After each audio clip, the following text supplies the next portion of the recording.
برسو انوارِ رمضان، دیکھو انوار رمضان۔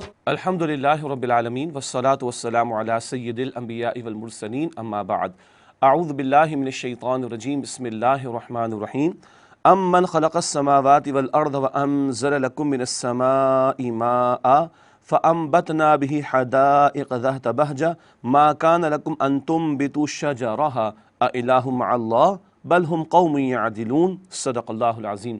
اللہم صلی علی محمد وعلی آل محمد وبارک وسلم رب اشرح لی صدری ویسر لی امری واحلل عقدۃ من لسانی یفقہوا قولی واجعل لی وزیرا من اہلی آمین یا رب العالمین۔ ناظرین کرام السلام علیکم ورحمۃ اللہ وبرکاتہ۔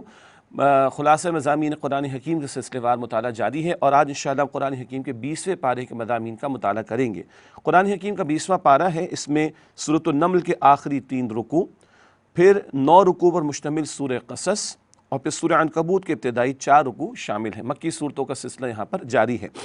آئیے آج کے مطالعے کو آگے بڑھاتے ہیں۔ سورۃ النمل کا رکوع نمبر 5 ہے، آیات 59 تا 66۔ کوئی ہے جو ایسا کر سکے؟ سبحان اللہ، اللہ تعالیٰ نے بڑے جلالی انداز میں اپنی قدرتوں کا ذکر فرمایا اور پوچھا کیا اللہ کے سوا کوئی اور ہے جو یہ سب کچھ کر سکتا ہو؟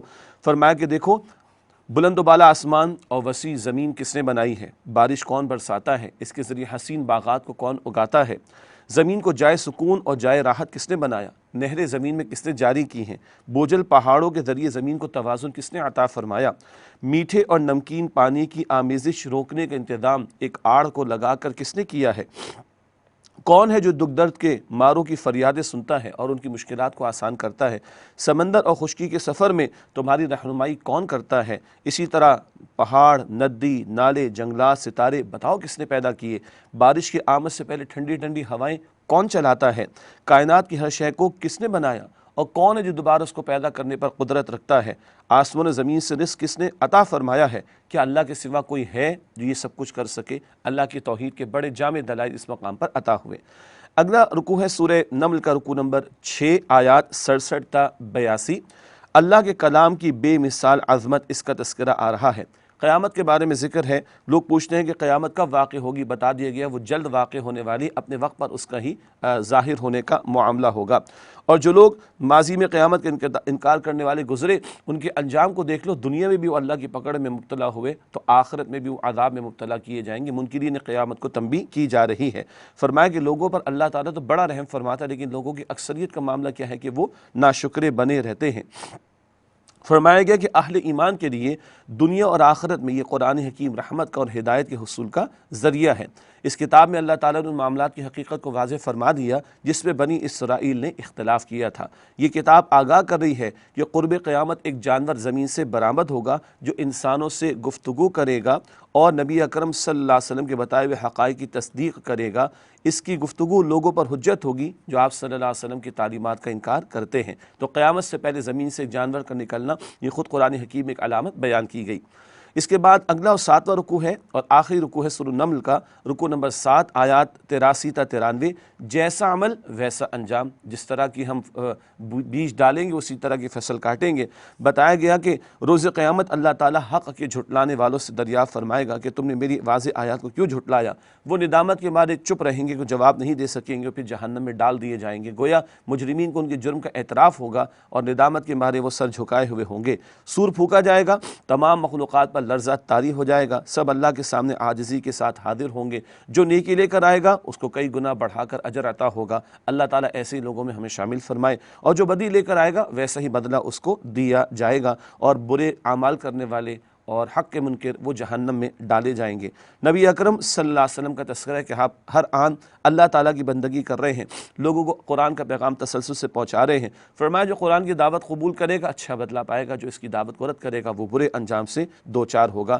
عنقریب اللہ تعالیٰ اپنی نشانیاں واضح فرمائے گا تاکہ لوگ جان لیں کہ قرآن مجید اللہ تعالیٰ کا کلام حق ہے۔ اس کے بعد ایک طویل صورت ہے سورۃ القصص۔ حضرت موسیٰ علیہ السلام کی ایمان افروز داستان اس مقام پر بیان ہوئی اور ان کی زندگی کے ابتدائی حالات کا بھی تذکرہ سورہ قصص میں ہمارے سامنے آتا ہے۔ مکی صورت ہے، اس کے پہلا رکوع ہے اور آیات 1 تا 13۔ اللہ نے دشمن کو محافظ بنا دیا۔ سبحان اللہ، بڑا مشہور واقعہ سیدنا موسیٰ علیہ السلام کا۔ اللہ تعالیٰ نے ان کی حفاظت جس طرح فرمائی اس کی تدبیر کا ذکر ہے۔ فرعون ظلم و ستم پر اتر آیا، بنی اسرائیل کے ہاں لڑکوں کے پیدا ہونے پر اس نے اعلان کیا کہ مراد جو لڑکے پیدا ہوں ان کو قتل کر دیا جائے، ان کی عورتوں کو زندہ چھوڑ دیا جائے۔ موسیٰ علیہ السلام کی والدہ کے دل میں اللہ تعالیٰ نے بات بطور الہام ڈالی کہ جب موسیٰ علیہ السلام کی ولادت ہو تو وہ ایک صندوق میں ان کو ڈال کر وہ دریا کے حوالے کر دیں، اور دریا جو ہے وہ فرعون کے محل کی طرف لگتا تھا، اس کا کنارہ، یہ صندوق وہاں پہنچ جائے گا اور فرعون کے محل تک پہنچا دیے جائیں گے موسیٰ علیہ السلام۔ اور موسیٰ علیہ السلام کی بہن، اللہ سبحانہ وتعالیٰ نے یہاں پر ذکر کیا کہ جب موسیٰ علیہ السلام کی والدہ نے ان کو صندوق میں رکھ کر دریا کے حوالے کیا تو پیچھے بہن کو روانہ کیا، ذرا جا کر معاملہ تو دیکھو۔ وہ صندوق لگا محل کے کنارے، وہاں سے ان کو لے لیا گیا۔ بی بی آسیہ سلام علیہا، انہوں نے فرعون سے کہا، جو فرعون کی بیوی تھی، فرعون تو سرکش تھا، یہ اللہ کی نیک بندی، اور بعد میں موسیٰ علیہ السلام پر ایمان بھی لائیں، انہوں نے کہا کہ کتنا عمدہ بچہ ہے، اسے قتل نہ کرو، شاید اس کو ہم اپنا بیٹا بنا لیں۔ فرعون کے دربار میں کچھ عورتوں کے حوالے کیا گیا، موسیٰ علیہ السلام نے کسی خاتون کا دودھ قبول نہ کیا، پیچھے سے ان کی بہن محل میں پہنچ گئی، کہا میں ایسے گھر والوں کا ذکر کروں جو اس کی کفالت کر سکیں۔ یوں موسیٰ علیہ السلام کی والدہ کو بلایا گیا اور موسیٰ علیہ السلام کی والدہ کا دودھ موسیٰ علیہ السلام نے قبول کر لیا، اور سبحان اللہ، اللہ کی شان کہ موسیٰ علیہ السلام واپس والدہ کے پاس آ گئے، سارے خراجات فرعون کے محل سے ادا ہو رہے ہیں، اور اللہ تعالیٰ کی تدبیر کے جس نے دشمنی اختیار کی تھی فرعون نے، اسی کے محل میں پہنچا کر موسیٰ علیہ السلام کو ان کی حفاظت کا اللہ تعالیٰ نے اہتمام فرمایا۔ سبحان اللہ۔ رکو نمبر 2 ہے آیات 14 تا 21 سورہ قصص۔ حضرت موسیٰ علیہ السلام مدین میں، ذکر ہے کہ موسیٰ علیہ السلام بلوغت کی عمر کو پہنچے تو اللہ نے علم و حکمت ان کو عطا فرمائی۔ یہ اظہار نبوت نہیں ہے بلکہ نبوت کی تمہید کا معاملہ ہوتا ہے کہ پہلے علم و حکمت سے پیغمبروں کو نوازا جاتا ہے۔ ایک دن کی بات ہے، صبح کا وقت تھا کہ وہ شہر میں داخل ہوئے، دیکھا کہ ایک شخص جو کہ اسرائیلی تھا، یعنی موسیٰ علیہ السلام کی قوم سے تھا، وہ ایک قبطی سے جو کہ مصری تھا اس سے لڑ رہا ہے، اور مصری اور اسرائیلی کے درمیان کوئی چپقرش کا معاملہ ہو گیا۔ تو جو اسرائیلی تھا موسیٰ علیہ السلام کی قوم کا، اس نے موسیٰ علیہ السلام کو پکارا تو موسیٰ علیہ السلام اس کی مدد کو آگے بڑھے اور ایک مکہ لگایا اس قبطی کو، وہ قبطی قتل ہو گیا، ایک ہی مکے میں اس کا کام ہو گیا۔ موسیٰ علیہ السلام کو اس پر ندامت بھی ہوئی اور اللہ تعالیٰ سے انہوں نے التجا بھی کی، اللہ تعالیٰ نے معاملے کو درگزر بھی فرمایا۔ اس کے بعد یہ اطلاع فرعون تک پہنچی تو فرعون نے کوئی اقدام کرنا چاہا تو موسیٰ علیہ السلام اللہ کے حکم کے مطابق مصر سے مدین کے علاقے کی طرف چلے گئے۔ رکن نمبر 3 ہے اور آیات 22 تا 28 کا تذکرہ، ایک عاجزانہ دعا اور اس کی قبولیت۔ مصر سے مدین پہنچے موسیٰ علیہ السلام، وہاں پر دیکھا کہ لوگ اپنے جانوروں کو پانی پلا رہے ہیں کسی کنویں پر، اور کچھ دو لڑکیاں کھڑی ہیں جو ذرا الگ سے اپنے جانوروں کو روکے کھڑی ہیں۔ سارے لوگ پہلے پانی پلاتے ہوں گے، پھر وہ لڑکیاں پانی پلاتی ہوں گی۔ موسیٰ علیہ السلام نے چرواہوں کو ہٹا کر ان دو لڑکیوں کی بکریوں کو پانی پلا دیا۔ ان سے پوچھا تو کہا کہ ہمارے والد صاحب تو بوڑھے ہیں اور ہمیں خود ہی پانی پلانا پڑتا ہے، تو موسیٰ علیہ السلام نے ان کے لیے پانی پلانے کا انتظام کیا۔ اس کے بعد ایک درخت کے سائے میں آ کر بڑی خوبصورت دعا انہوں نے کی ہے، بڑی عاجزی والی دعا اور بڑی جامع دعا۔ رب انی لما انزلت الی من خیر فقیر، اے میرے رب جو بھی کچھ تو خیر میں سے بھلائی میں سے مجھے عطا فرما دے، میں اس کا فقیر ہوں، میں اس کا محتاج ہوں۔ بڑی عاجزی والی دعا، اور اس دعا کے بڑے کمالات ہیں جن کا آگے چل کر ذکر آئے گا انشاءاللہ تعالی۔ اللہ تعالیٰ نے دعا قبول فرمائی موسیٰ علیہ السلام کی۔ جن لڑکیوں کے ساتھ انہوں نے حسن سلوک کیا تھا ان میں سے ایک لڑکی اپنے والد کی ہدایت کے مطابق ان کے پاس آئیں، اور قرآن کہتے ہیں تمشی علی استحیاء، نہایت شرم و حیا کا پیکر بنتی ہوئی وہ خاتون وہ چلتی ہوئی آئی۔ سبحان اللہ، عورت کی شرم و حیا کو بہت زیادہ قرآن حکیم نمایاں کرتا ہے۔ آ کر کہا کہ ہمارے ابا جان آپ کو بلاتے ہیں، اور آپ نے موسیٰ علیہ السلام نے ان کی دعوت قبول کی۔ موسیٰ علیہ السلام ان کے والد کے پاس آئے اور ساری داستان سنا دی۔ ان کی لڑکیوں کے والد نے کہا کہ آپ اطمینان رکھیے، آپ کو یہاں پر امن حاصل ہوگا۔ پھر انہوں نے پیشکش کی کہ آپ 8 یا 10 سال تک ان کی بکریوں کی دیکھ بھال پر راضی ہو جائیں، نہ صرف یہ کہ رہائش بھی آپ کو دی جائے گی بلکہ وہ چاہتے تھے کہ اپنی لڑکی کا نکاح بھی آپ سے کر دیں۔ موسیٰ علیہ السلام نے پیشکش قبول کر لی۔ لیجیے جی، کتنی پیاری دعا ہے، نکاح بھی ہو گیا، ملازمت بھی مل گئی اور رہائش بھی مل گئی۔ سبحان اللہ۔ اس کے بعد رکو نمبر 5 سورہ قصص کی آیات 29 تا 42، حضرت موسیٰ علیہ السلام پر ظہور نبوت۔ یہ 10 سال کی مدت موسیٰ علیہ السلام نے مکمل کی۔ اب واپس مدین سے مصر کی طرف آ رہے ہیں اپنی اہلیہ کے ساتھ، اور راستے میں اللہ تعالیٰ نے ان کے لیے اظہار نبوت کا اعلان فرمایا۔ اللہ تعالیٰ نے کلام فرمایا موسیٰ علیہ السلام سے، اور 2 معجزات ان کو عطا فرمائے۔ ایک عصا کے زمین پر ڈالتے تو وہ اژدہا بن جاتا، اور دوسرا وہ کہ اپنے ہاتھ کو گریبان سے نکالتے تو سفید چمکتا ہوا روشن نکل آتا۔ یہ 2 معجزات معروف ہے موسیٰ علیہ السلام کے۔ یہ مدین سے واپسی ہو رہی ہے مصر کی طرف تو اظہار نبوت ہو رہا ہے، اور یہ معجزات اللہ سبحانہ وتعالیٰ نے عطا فرمائے۔ اس کے بعد حکم ہوا کہ ان معجزات کے ساتھ فرعون اور آل فرعون کی طرف جائیے اور انہیں توحید پر ایمان لانے کی دعوت دیجیے۔ یہ ہیں پیغمبر علیہ السلام جن کی دعوت انقلابی ہوتی ہے اور وقت کے حکمرانوں کو بھی وہ ایڈریس کرتے ہیں۔ موسیٰ علیہ السلام نے اللہ سے التجا کی کہ اللہ سبحانہ وتعالیٰ میرے بھائی ہارون کو، جو ان کے بڑے بھائی تھے، اے اللہ میرے ان بھائی کو بھی رسالت کے منصب پر فائز فرما دے۔ اللہ تعالیٰ نے ان کی دعا کو قبول فرما لیا اور درخواست کو شرف قبولیت عطا فرمایا۔ موسیٰ علیہ السلام نے آل فرعون کو حق کی دعوت دی، معجزات دکھائے تو ان لوگوں نے معاذ اللہ جھٹلایا اور اس کو جادو قرار دیا۔ اللہ تعالیٰ نے آل فرعون کو حق دشمنی کی سزا دی اور ان لوگوں کو سمندر میں غرق کر دیا۔ یہ بات بھی پہلے آ چکی ہے کئی مرتبہ، اور رہتی دنیا تک کے لیے ان پر اللہ تعالیٰ نے لعنت مقدر کر دی، اور آخرت میں بھی یہ لوگ ذلیل اور رسوا لوگوں میں ہوں گے، فرعون اور آل فرعون۔ اس کے بعد رکو نمبر 5 ہے آیات 43 تا 50، گزشتہ واقعات کا بیان، رسالت محمدی صلی اللہ علیہ وآلہ وسلم کا ثبوت۔ بتایا گیا کہ گزشتہ واقعات جو بتائے جا رہے ہیں اللہ رب العالمین وحی کے ذریعے نبی اکرم علیہ السلام کو عطا فرما رہا ہے۔ یہ صدیوں پرانے واقعات اتنی تفصیل کے ساتھ، اتنی ایکوریسی کے ساتھ حضور کی زبان مبارک سے جاری ہونا آپ کی رسالت کی صداقت کی بہت بڑی دلیل ہے، ورنہ آپ علیہ السلام نہ مصر میں تھے، نہ مدین میں، نہ کوہ طور پہ جہاں اللہ تعالیٰ نے موسیٰ علیہ السلام سے کلام فرمایا۔ اللہ نے سارے واقعات وحی کے ذریعے آپ علیہ السلام کو بتایا گیا کہ اگر مشرکین مکہ پر بغیر کسی وحی کے بھیجے یا تعلیم کے بھیجے عذاب آ جاتا تو کہتے کہ اللہ تو نے ہمارے پاس رسول کیوں نہیں بھیجا، اگر رسول بھیج دیتا تو ہم ایمان لے آتے اور یوں برباد نہ ہوتے۔ اب بتایا جا رہا ہے کہ لو رسول تو آگے صلی اللہ علیہ وسلم، اور اللہ تعالیٰ کا کلام تمہارے سامنے پیش کر رہے ہیں اور اللہ سبحانہ و تعالیٰ کی طرف تمہیں بلا رہے ہیں، اب تم پیروی کرو تو اسی میں تمہارے لیے خیر ہے۔ یہ کہتے کہ ان کو تورات لکھی ہوئی کتاب کی طرح کیوں نہ ملی؟ اللہ تعالیٰ نے فرمایا کہ تورات کا انکار لوگوں نے نہ کر ڈالا۔ کہتے ہیں کہ اگر تم تورات اور قرآن کے علاوہ کوئی اور کتاب لے آؤ تو میں اس کی پیروی کر لوں گا۔ مراد ہے کہ اللہ کے کلام کا مقابلہ کرنا تمہارے بس میں نہیں ہے۔ آگے فرمایا گیا کہ اگر یہ لوگ آپ صلی اللہ علیہ وسلم کی بات کو نہ مانیں تو جان لیں کہ یہ اپنی خواہشات کی پیروی کر رہے ہیں، تعصب میں مبتلا ہے، خواہشات کے بندے غلام بن چکے، اور جو خواہشات کی پیروی کرتا ہے وہ کبھی کامیاب نہیں ہوتا۔ اس کے بعد فرمایا رکو نمبر 6 کے تعلق سے کلام ہو رہا ہے، رکو نمبر 6 آیات 51 تا 60 سورہ قصص۔ ہدایت صرف اللہ تعالیٰ ہی دے سکتا ہے۔ ذکر ہے کہ اہل مکہ میں سے جو لوگ انکار کر رہے حق کا وہ محروم ہوں گے، اور اہل کتاب میں سے کچھ لوگ قبول کر لیں گے حق کو، وہ صالحین میں شمار کیے جائیں گے۔ مکے والوں کے سامنے قرآن تسلسل سے نازل کیا جا رہا ہے لیکن یہ قبول نہیں کرتے، اور دوسری طرف حبشہ کے علاقے سے کچھ لوگ آئے اور نبی پاک صلی اللہ علیہ وسلم کی خدمت میں حاضر ہوئے اور ان کے سامنے قرآن پڑھا گیا اور انہوں نے اللہ کے پیارے نبی علیہ السلام کی دعوت کو قبول کر لیا۔ مکے والوں نے ان حبشہ کے آنے والے لوگوں کے ساتھ کو برا سلوک کرنا چاہا، لیکن حبشہ والوں نے جو ایمان قبول کر چکے تھے برائی کا جواب بھلائی سے دیا، اور اب یہ مسلمان ہیں، ان کے لیے دوہرے اجر کا اعلان ہے، پچھلے رسول کو ماننے کا بھی اور آخری رسول صلی اللہ علیہ وآلہ وسلم کو ماننے کا بھی۔ اللہ کے پیارے نبی علیہ السلام کے ذریعے واضح کیا گیا ہدایت دینے کا اختیار اللہ کے ہاتھ میں ہے۔ پیغمبر کا کام اور دین کی دعوت کا کام کرنے والوں کا کام تو یہ ہے کہ لوگوں کو سمجھائیں اور اللہ کی طرف بلائیں۔ لوگ قبول نہیں کرتے، ان کا اپنا چوائس ہے، ہدایت دینا نہ دینا یہ اللہ سبحانہ وتعالیٰ کے اختیار میں ہے۔ مکے والے کہتے تھے اگر ہم بت پرستی کو چھوڑ دیں تو ہم تو کنگلے ہو جائیں گے، معاف کیجیے گا، ہماری معیشت کا بٹا بیٹھ جائے گا، سارے عرب سے لوگ آتے ہیں، ان بتوں کی وجہ سے آتے ہیں، ان بتوں پہ نذرانے چڑھاتے ہیں تو ہماری معیشت چلتی ہے، تجارت چلتی ہے۔ اللہ سبحانہ وتعالیٰ نے ذکر فرمایا کہ دیکھو پچھلی معیشتوں کو دیکھ لو، بڑی بڑی اقوام تھی کفر اور شرک پر اڑی رہیں، ان کی معیشت کیا، ان کی پوری قومیں برباد کر دی گئی، اور اللہ سبحانہ وتعالیٰ فرما رہا ہے کہ یہ عبرت ناک مثالیں ہیں، یہ دنیا کا عارضی فائدہ ہے، یہ کفر اور شرک پر اڑے رہ کر تم آخرت کی زندگی کو برباد نہ کرو۔ پچھلے مالداروں کا انجام دیکھ لو، بڑی بڑی قوت و طاقتوں کا انجام دیکھ لو، اللہ تعالیٰ نے ان کو برباد کر دیا۔ ہمارے دلوں میں بھی کبھی خیال آتا ہے کچھ لوگوں کے، اگر ہم شریعت کو نافذ کریں گے تو کھائیں گے کہاں سے؟ استغفر اللہ۔ ارے کفر کرتے رہے تب بھی اللہ کھلاتا رہا کفار کو، شرک کرتے رہے تب بھی اللہ تعالیٰ کھلاتا رہا مشرکین کو، اب توحید پر اگر وہ آ جائیں گے تو کہ اللہ بھوکا مار دے گا؟ اسی طرح ہم بھی دیکھیں کتنی نافرمانی اللہ تعالیٰ کی کرتے پھر بھی اللہ تعالیٰ عطا فرما رہا ہے، تو جب اس کی شریعت کے احکام کے نفاذ پر آئیں گے تو کہ اللہ میں بھوکا مار دے گا؟ استغفر اللہ۔ رکو نمبر 7 ہے سورہ قصص کی آیات 61 تا 75، روز قیامت مشرکین کی بے بسی اور ذلت۔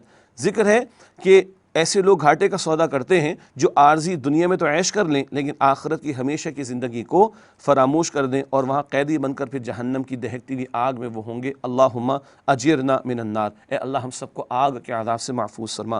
روز قیامت اللہ مشرکین سے پوچھے گا کہاں ہیں تمہارے خود ساختہ معبود جنہیں تم بڑا با اختیار سمجھتے تھے؟ ان کے معبودان باطل یعنی کوئی مذہبی سیاسی پیشوا ہوں گے، وہ بھی کہیں گے کہ ہم خود گمراہ تھے، ہم نے ان کو بھی گمراہ کیا۔ جو گمراہی کے راستے پر چلے اور لوگوں کو بھی اپنے پیچھے لے کر چلے، کل وہ کہیں گے ہم تو خود بھی گمراہ ہو گئے اور ہم نے ان کو بھی گمراہ کر ڈالا۔ اسی میں خیر ہے بتایا گیا کہ تم شرک سے توبہ کر لو اور اللہ تعالیٰ ہی کو معبود برحق مانو جو کل اختیار رکھتا ہے۔ اللہ تعالیٰ کی قدرتوں کا بیان بتاؤ بھلا، اللہ سبحانہ و تعالیٰ ہمیشہ کے لیے رات طاری کر دے، دن کی روشنی کون دے گا؟ اور اگر ہمیشہ دن کی روشنی کو طاری کر دے، بتاؤ سکون کے لیے رات تمہیں کون عطا فرمائے گا؟ کوئی اللہ کے سوا ہے جو یہ سب کچھ کر سکے؟ روز قیامت ہر امت کے رسول اللہ سبحانہ و تعالیٰ کی طرف سے اس امت پر گواہ بن کر آئیں گے، اور وہ گواہی دیں گے اللہ ہم نے تو پیغام کو امت تک پہنچا دیا تھا، اب لوگوں کے پاس کوئی جواز نہیں رہے گا۔ پیغمبروں نے بھی جواب دینا ہے، لوگوں نے بھی جواب دینے، میں نے اور آپ نے بھی جواب دینے۔ آج ہمارے پاس حق موجود ہے، اللہ ہمیں مزید سیکھنے عمل کرنے کی توفیق عطا فرمائے۔ رکو نمبر 8 ہے سورہ قصص کی آیات 76 تا 82، قارون کا عبرت ناک واقعہ۔ قارون بڑا مالدار آدمی تھا، بنی اسرائیل میں سے تھا، لیکن فرعون کے دربار میں اس نے بڑا مقام حاصل کیا اور گویا کہ قوم فروش انسان تھا۔ اپنی قوم کے خلاف اس نے سرکشی کا معاملہ کیا اور قوم فروشی کی روش پر اڑا رہا۔ مال اس کو اللہ تعالیٰ نے بہت دیا تھا، اتنا کہ اس کے خزانوں کی چابیاں اٹھانا ایک بہت بڑی جماعت کے لیے دشوار تھا۔ تکبر کا اظہار کرتا تھا اور کہتا تھا یہ سارا کچھ میرے علم کی بنیاد پر مجھے ملا ہے۔ بتایا گیا کہ دیکھو اللہ نے مال تمہیں عطا فرمایا تو تم اللہ کا شکر ادا کرو، اللہ تعالیٰ نے جو نعمت عطا فرمائی حلال طریقے سے اس کو استعمال کرو، اللہ تعالیٰ نے تمہیں عطا فرمایا تو لوگوں پر بھی خرچ کرو، اللہ تعالیٰ نے تمہیں عطا فرمایا تو بے جا مال اڑا کر زمین میں فساد نہ مچاؤ۔ یہ کہنے لگا یہ تو میرے علم کی بنیاد پر مجھے عطا کیا گیا۔ اس کو بتایا گیا دیکھو پچھلی قوموں کو اللہ تعالیٰ کا عذاب آئے تو وہ اللہ کے سامنے ٹھہر نہ سکے، تو تم بھی اللہ کے عذاب کی پکڑ میں جب آؤ گے تو ٹھہر نہیں سکو گے۔ کچھ دنیا پرست تھے، ایک دن یہ اپنے گھر سے نکلا ہوگا شان و شوکت کے ساتھ، ہٹو بچوں کی صدائیں لگ رہی ہوں گی، تو دنیا پرستوں کی رال ٹپک گئی، کہنے لگے بڑا ہی نصیبوں والا ہے۔ لیکن اللہ سبحانہ و تعالیٰ نے آگے بتا دیا کہ اہل علم نے تو یہ کہا کہ جو اللہ سبحانہ و تعالیٰ عطا فرمائے، حلال کا عطا فرمائے اور عاجزی کے ساتھ رویہ اختیار کرنے والا معاملہ کرے جس بندے کے ساتھ، وہ خیر کے اندر رہے گا۔ خیر قارون جو ہے اپنے مال کے ساتھ اور خزانوں کے ساتھ زمین میں دھسا دیا گیا، تکبر کیا تو اللہ تعالیٰ نے برباد کر دیا، اور کل تک جو اس کی تمنا کرتے تھے، کہتے تھے بڑے نصیبوں والا ہے، ان کو عبرت ہو گئی، کہنے لگے اگر اللہ کا ہم پر احسان نہ ہوتا تو ہم بھی تباہ ہو جاتے۔ یہ اللہ تعالیٰ نے اس قارون کو جو مال و دولت والا تھا لیکن تکبر کرنے والا تھا، قوم فروش تھا، ایک نشان عبرت اس کو بنا دیا۔ اس کے بعد اگلا اور آخری رکوع ہے سورہ قصص کا رکوع نمبر 9 آیات 83 تا 88۔ آخرت میں کون سرخ رو ہوگا بتایا گیا، آخرت میں نہ فرعون کی طرح زمین میں اکڑنے والے کامیاب ہوں گے اور نہ قارون کی طرح فساد مچانے والے کامیاب ہوں گے، نہ تکبر کرنے والے، نہ مال و دولت پر اترانے والے، بلکہ وہ کامیاب ہوں گے جو ایمان کے ساتھ نیکی کی روش لے کر آئیں۔ فرمایا کہ جو نیکی لے کر آئے گا اس کے اجر کو بڑھا دیا جائے گا، اور جو بدنصیب برائی لے کر آئے گا ویسے ہی بدلہ اس کو دیا جائے گا۔ اللہ کے پیارے نبی علیہ السلام کو بشارت دی گئی کہ جس رب تعالیٰ کی طرف آپ بلا رہے ہیں، قرآن کی دعوت دے رہے ہیں، وہ آپ کو دنیا اور آخرت دونوں میں کامیابی عطا فرمائے گا۔ اللہ تعالیٰ کا فضل ہے کہ اس نے اپنے فضل سے آپ کو رسالت و نبوت سے سرفراز فرمایا، اسی کا شکر ادا کرنا چاہیے، اور تقاضا ہے کہ اس کے شکر ادا کرنے کے ساتھ ساتھ اسی کے ہو رہو، اور کافروں کے ساتھ کوئی سمجھوتا نہ کیا جائے، کوئی کمپرومائز نہ کیا جائے کافروں کے ساتھ، اسی اللہ کی بندگی کی جائے، اس کے سوا کوئی معبود نہیں ہے، کل اختیار اسی اللہ سبحانہ و تعالیٰ کے پاس ہے۔ اس کے بعد ناظرین کرام سورہ عنکبوت کا آغاز ہوتا ہے 20ویں پارے میں، اور صبر و استقامت کی تلقین، یہ بڑی خوبصورت داستان ہے اس مقام پر جو آئی ہے، بڑی خوبصورت ہدایات کا مجموعہ جو یہاں پر عطا ہوا۔ مشکلات کا دور ہے، 5 نبوی کا دور، جب حبشہ کی طرف ہجرت بھی ہوئی تھی، جس دور میں ان مشکلات کے حوالے سے اللہ تعالیٰ کی طرف سے بڑی قیمتی ہدایات سورہ عنکبوت میں آئی ہیں۔ رکوع نمبر 1 ہے آیات 1 تا 13۔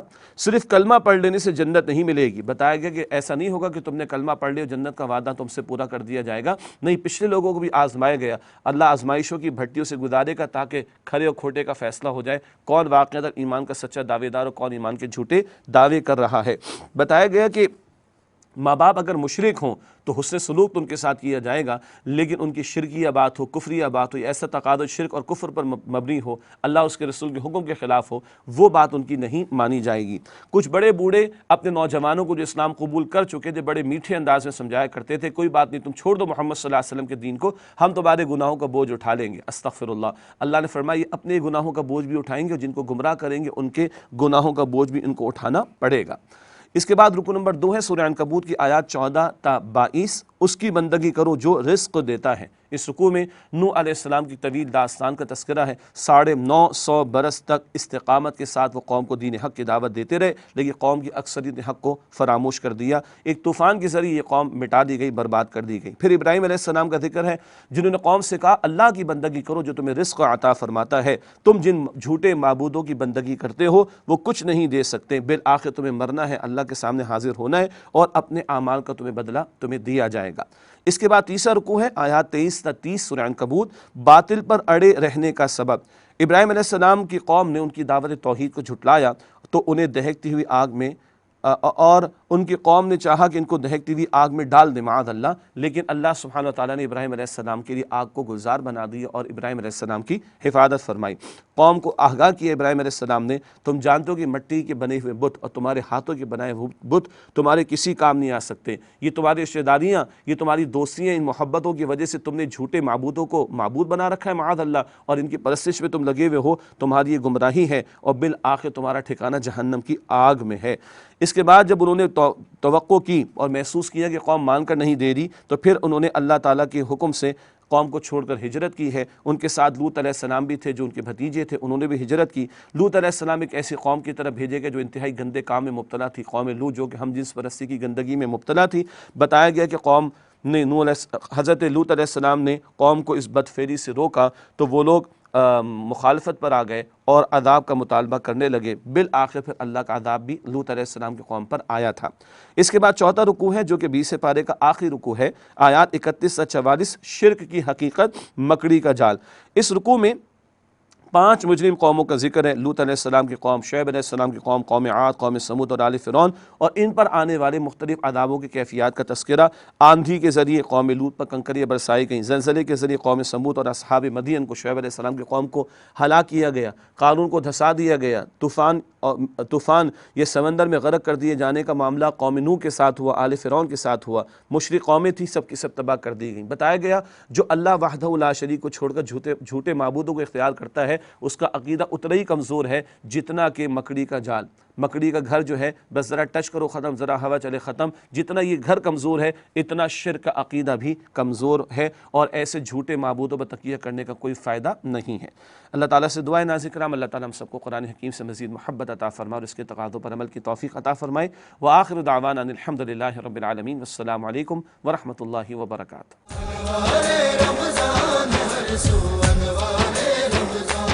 دیکھو انوار رمضان۔